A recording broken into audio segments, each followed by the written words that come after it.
সুপ্রিয় দর্শক, আসসালামু আলাইকুম। গতানুগতিক বক্তব্যের বাইরে একটি বক্তব্য দিতে চাই, যেটি খুবই মানবিক, যেটি হৃদয় বিদারক এবং যেটি খুব প্রাসঙ্গিক। এই মুহূর্তে সামনে ঈদ, আমরা দেখতে পাচ্ছি সোশ্যাল মিডিয়ায় বিভিন্ন গণমাধ্যম, এমনকি মূলধারার গণমাধ্যমের সাংবাদিকরাও বিভিন্ন মার্কেটে যাচ্ছে, বিপণী বিতানগুলোতে যাচ্ছে, তারা গিয়ে সেখানে নানা ধরনের রিপোর্ট করছে, বিভিন্ন অ্যাঙ্গেলে রিপোর্ট করছে। এই যে রিপোর্ট তারা করছে, এই রিপোর্টের কিছু নৈতিকতা আছে, ইথিক্স যাকে বলে। এই ইথিক্স গুলি যখন না মানা হবে, তখন কিন্তু সেটা সমাজে বিরূপ প্রভাব প্রতিক্রিয়া হতে পারে। সাম্প্রতিক সময়ে একটা বিষয় দেখলাম যে এক নিম্ন মধ্যবিত্ত পরিবারের এক বোনকে এক সাংবাদিক জিজ্ঞেস করছে, আপনার ঈদের মার্কেটিং এর বাজেট কত? তিনি 5,000 টাকার কথা বলেছে। তো পরবর্তীতে আরো বেশি না কেন, এই প্রশ্ন করতে তিনি হাউমাউ করে কেঁদে ওঠে। আসলে বাংলাদেশের যে অবস্থা, এই অবস্থায় মানুষের আর্থসামাজিক অবস্থা সত্যি খুব একটা ভালো নেই। এটার জন্য বর্তমান সরকার বা 2-4-6 মাস 7 মাস দায়ী না। এটার জন্য দীর্ঘ সময় বাংলাদেশের অর্থ লুট করা হয়েছে, দীর্ঘ সময় বাংলাদেশকে টাকা পাচার করা হয়েছে, বাংলাদেশ থেকে ব্যাংকগুলো লুটপাট করা হয়েছে। গুটি কয়েক পরিবার বাংলাদেশের পুরো অর্থনীতিটা নিয়ন্ত্রণ করেছে। ফলে দরিদ্র মানুষ দিনের পর দিন দরিদ্র থেকে আরো বেশি দরিদ্র হয়েছে। খেটে খাওয়া মানুষ সারা জীবন সেই কষ্টই করে যাচ্ছে। ধনী দরিদ্রের যে বৈষম্য, সেই বৈষম্যটি বাড়তে বাড়তে এমন এক পর্যায়ে পৌঁছেছে যে ধনী যিনি, তার আসলে কোনো কিছু পরোয়াই করা লাগে না, আর দরিদ্র যিনি, তার একবেলা খেলে আরেক বেলা কি খাবে, কিভাবে চলবে, সেটা চিন্তা করা লাগে। এই যে সামাজিক বৈষম্য, এই বৈষম্য বিরোধী কিন্তু আন্দোলন হলো, এই বৈষম্যের বিরুদ্ধে কিন্তু অভ্যুত্থান হলো, এবং এখন যারা দেশ পরিচালনা করছে তারা এই বৈষম্য বিরোধীর কথাই বলছে। আগামীতে যারা ক্ষমতায় আসতে চায় তারাও কিন্তু এই বৈষম্য বিরোধীর কথা বলেই ক্ষমতায় আসতে চায়। সব নাগরিকের সমান অধিকারের কথা বলেই তারা ক্ষমতায় আসতে চায়। আমার বক্তব্য গণমাধ্যম নিয়ে। আসলে গণমাধ্যম নিয়ন্ত্রণ করছে কারা? গণমাধ্যমের যারা কর্তা ব্যক্তি রয়েছে, তাদের দায়িত্ব বোধ কতটুকু? শুধু কি ওয়েজ বোর্ড বাস্তবায়ন করা, কিংবা এর বিরুদ্ধে ও বক্তব্য দেয়া, তাকে অপসারণ চাই, ওকে বসাতে চাই, সেটা? নাকি সুযোগ সুবিধা মতো কোথাও গিয়ে টুপ করে বসে পড়া, নিজের লাভটা দেখা, এটাই কি গণমাধ্যমের দায়িত্ব? নাকি বিভিন্ন জায়গায় গিয়ে চাঁদাবাজি করা, মানুষের পকেট কাটা, মানুষকে জিম্মি করা, সরকারি বিভিন্ন দপ্তরে গিয়ে ভয় দেখানো, এগুলি গণমাধ্যমের দায়িত্ব? গণমাধ্যমের আসলে দায়িত্বটা কি? সাংবাদিকদের কাজটা কি? সাংবাদিকদের আমি আসলে ক্ষুদ্র মানুষ, সাংবাদিকতা 20-21 বছর করি, খুবই সামান্য সময়, এবং এ সময় যতটুকু সাংবাদিকতা শিখেছি সেটা হচ্ছে আমাদের মাধ্যমে সাধারণ মানুষ সত্য জানবে, ন্যায়ের বিষয়টি জানবে, সামাজিক দর্পণ হিসেবে গণমাধ্যম কাজ করবে। গণমাধ্যম কর্মীদের অনেক দুঃখ দুর্দশা কষ্ট আছে, যেটি দীর্ঘদিন ধরে রয়েছে, কিন্তু যত দুঃখ থাকুক, যত কষ্ট থাকুক, নিজেদের দুঃখ কষ্ট ভুলে গিয়ে আমরা সাধারণ মানুষের কল্যাণের কথাই সবসময় বিবেচনা করি।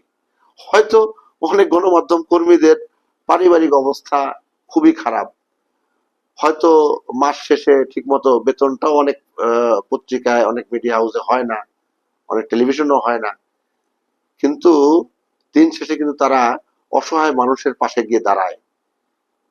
গার্মেন্টস কর্মীরা বেতন পায় না, বোনাস পায় না, অনেক কলকারখানা শ্রমিকরা ঠিক মতো বোনাস পাচ্ছে না, তারা ঈদ কিভাবে করবে, এই রিপোর্ট গুলি কিন্তু গণমাধ্যমে আসছে, গণমাধ্যম কর্মীরা করছে।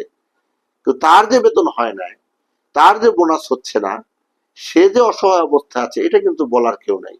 সাম্প্রতিক সময় দেখলাম বর্তমান অন্তর্বর্তীকালীন সরকারের উপদেষ্টা কয়েকজন, এবং অবশ্যই প্রেস সেক্রেটারি, তিনিও বললেন যে আসলে বাংলাদেশের গণমাধ্যম কর্মীদের যেই জীবন মান সেটা আসলে খুবই নিম্ন পর্যায়ে।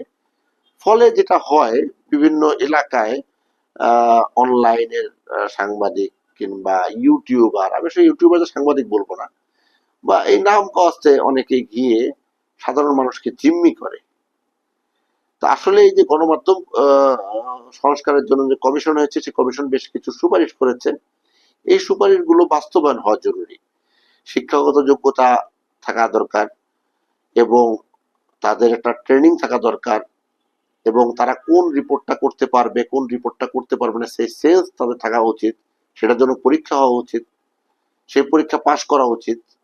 এবং তারপরেও যদি কোনো সাংবাদিক অপরাধমূলক কর্মকাণ্ডে জড়িয়ে যায়, অন্যায় কোনো কিছু করে, যার মাধ্যমে কোনো ব্যক্তি হেয় হয়, তার জীবনটা আসলে কি বলবো, এটা রিপোর্টের মাধ্যমে অনেক কিছু হয়ে যায়, সেক্ষেত্রে সেই অপরাধী সাংবাদিকের বিরুদ্ধে ব্যবস্থা নেওয়ার জন্য এখানে অনেকগুলো নিয়ন্ত্রণ সংস্থা আছে, যারা এগুলি দেখে, সেগুলোকে আরো বেশি কার্যকর করা। এবং সবচেয়ে বড় কথা হচ্ছে গণমাধ্যমের মালিকদের কথা। আপনারা যারা গণমাধ্যমের মালিক যারা, এরা যখন গণমাধ্যম কর্মীদেরকে আরেকটু ভালো রাখার চেষ্টা করবেন, বেতন ভাতা থেকে শুরু করে সুযোগ সুবিধা থেকে শুরু করে এগুলো যখন ভালোভাবে তারা থাকবে, তাদের জীবনটা যখন একটু স্বাভাবিক গতিতে চলবে, তখন কিন্তু গণমাধ্যম কর্মীদের, সাংবাদিকদের বা অন্যান্য যারা রয়েছে তাদের পক্ষ থেকে কিন্তু অসৌজন্যমূলক আচরণটা কমে যাবে। এবং সাংবাদিকতাটা একটা মহান পেশা হিসেবে থাকবে। এখন এই পেশাটাকে অনেকে ব্যবসা হিসেবে নিয়েছে, অনেকে অন্যান্য ব্যবসা বাণিজ্য করে, চিন্তা করে একটু সাংবাদিকতা করি, তাহলে আমার ব্যবসা বাণিজ্যটা করতে সুবিধা হয়। অনেকে হয়তো চাকরি করেন, পাশাপাশি একটা কার্ড নিয়ে রাখেন যে সাংবাদিকতার একটা কার্ড। তো সাংবাদিকতার কার্ড রাখা বা সাংবাদিকতা না করা, শুধু একটা কার্ড সর্বস্ব, আইডেন্টি কার্ড সর্বস্ব, সাংবাদিকতা করা এটা ভিন্ন জিনিস, ডিফারেন্ট বিষয়। সত্যিকার যারা সাংবাদিকতা করে, যারা সাংবাদিক, মাঠের সাংবাদিক, যারা দীর্ঘদিন ধরে জনমানুষের কল্যাণের কথা বলে আসছে, মানুষের রুটি রুজির কথা বলে আসছে, মানুষের দুঃখ দুর্দশার কথা বলে আসছে, ঝড় ঝঞ্ঝা থেকে শুরু করে অগ্নিসংযোগ থেকে শুরু করে বিভিন্ন ধরনের মহামারীতেও এই যে গণমাধ্যম কর্মীরা যেভাবে ঝাঁপিয়ে পড়েছে, সেই মূল্যায়ন কিন্তু তাদের হয় না। এবং না হওয়ার কারণেই এটা সমাজে বিভিন্ন জায়গায় কিন্তু এর একটা প্রভাব, নেগেটিভ প্রভাব কিন্তু পড়ে। এই যে যেটি দিয়ে আলোচনা শুরু করলাম, যে মার্কেটে গিয়ে প্রশ্ন করছে আপনার বাজেট কত, অর্থাৎ তার কিন্তু ওরিয়েন্টেশন হয় নাই, সে জানে না কি প্রশ্ন করতে হবে কিংবা কোথায় গিয়ে থামতে হবে, কোন জায়গা পর্যন্ত প্রশ্নটা করা যাবে, কোন জায়গায় গিয়ে প্রশ্নটা করা যাবে না। আর যদি সেটা কোনো কারণে এমন বক্তব্য, এমন ইন্টারভিউ চলেই আসে, সেটি কি আমি গণমাধ্যমে প্রচার করব, প্রকাশ করব? সেটা সেই মানুষটাকে কি আমি হেয় করব এই বক্তব্য প্রচারের মাধ্যমে? এটা সমাজের আমার টিআরপি বাড়ানোর জন্য কিংবা আমার ভিউ বাড়ানোর জন্য কিংবা আমি কিছু টাকা আয়ের জন্য আমি সেই বোনকে, সেই মাকে কিংবা অসহায় সেই মানুষটাকে কি আমি সমাজের কাছে ছোট করব? এটা কি নৈতিক শিক্ষা? এক সময় আমরা দেখেছি বড় বড় রথী মহারথী সাংবাদিক, হ্যাঁ, নিজেদেরকে বহু বড় সাংবাদিক হিসেবে তারা নানা সুযোগ সুবিধা নিয়েছে। তারাও দেখেছি বিভিন্ন সময় প্রশ্ন করে যে এই বিষয়ে আপনার মন্তব্য কি, হ্যাঁ, এই বিষয়ে আপনার কাছে কি, আপনি কি কি কি কি বলবেন? প্রশ্নই করতে পারে না। একটা প্রশ্ন যে একটা মানুষের কাছে করবে, কোন প্রশ্নটা করলে কোন উত্তর আসবে, এই প্রশ্নটাই করে না।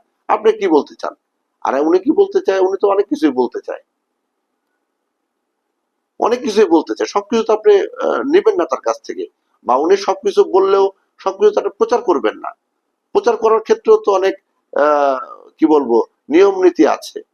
আপনি নিয়ম নীতির বাইরে গিয়ে যা খুশি তা প্রচার করে দিবেন শুধুমাত্র ভিউ এর আশায়, টিআরপির আশায়, এটা তো গণমাধ্যমের স্বাধীনতা হতে পারে না, এটা তো গণমাধ্যম কর্মীদের কাজ হতে পারে না, এটা তো কোনো সভ্যতা হতে পারে না। অন্যান্য সব পেশার মানুষের আমরা সমালোচনা করি, আমরাই কখনো আমাদের নিজেদের সমালোচনা করেছি? আমরাই কখনো আমাদের নিজেদেরকে আয়নায় দেখেছি যে আমি সারাদিন একজন আইনজীবীকে জ্ঞান দেই, আমি একজন চিকিৎসককে জ্ঞান দেই, আমি একজন পুলিশ কর্মকর্তাকে জ্ঞান দেই, আমি একজন সেনা কর্মকর্তাকে, নৌবাহিনী কর্মকর্তাকে, বিমান বাহিনীর কর্মকর্তাকে জ্ঞান দেই, আমি রাজনীতিবিদদের জ্ঞান দেই? আমার জ্ঞান কতটুকু আছে? আমি কি আমার আয়নায় আমাকে দেখেছি? আমরা গণমাধ্যম কর্মীরা কি দেখেছি আমাদেরকে? আরেকজনের সমালোচনা করার আগে, আরেকজনকে প্রশ্ন করার আগে, আরেকজনকে হেয় করার আগে নিজেকে নিয়ে একটু ভাবুন যে ঠিক বিপরীত পাশে যদি নিজে থাকতেন তাহলে কেমন লাগতো। শুভবুদ্ধের আমাদের উদয় হবে এমন প্রত্যাশা করছি, এবং সঠিক পথে আমরা চলবো এমন প্রত্যাশা করছি। সবাই ভালো থাকবেন, সুস্থ থাকবেন। আল্লাহ হাফেজ।